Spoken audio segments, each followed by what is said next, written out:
So the first step is to open the computer. Most computers can either have a flathead or Phillips head screws in the sides. This one has easy, kind of large finger screws, so you can easily get inside of the computer.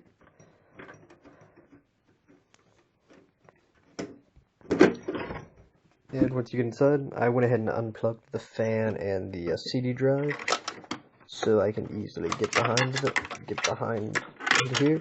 You're going to look for slots that look like this, kind of long with white clips on either side. Then you're going to want to take the RAM and then line the little divot right here up with the divide. I'm trying to get a good angle. The divide right here in between the two sides of this little slit, and then you're going to want to put the RAM in the slit.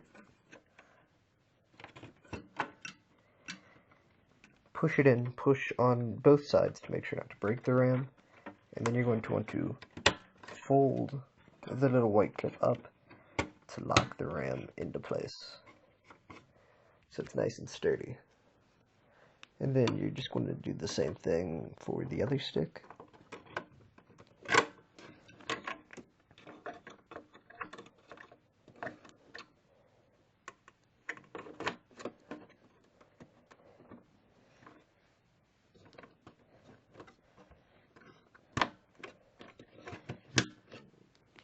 Then you're just going to want to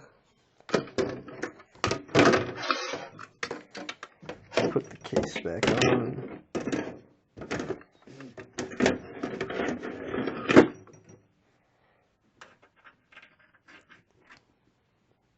Put the screws back in. I'll do that later. And you're ready to go.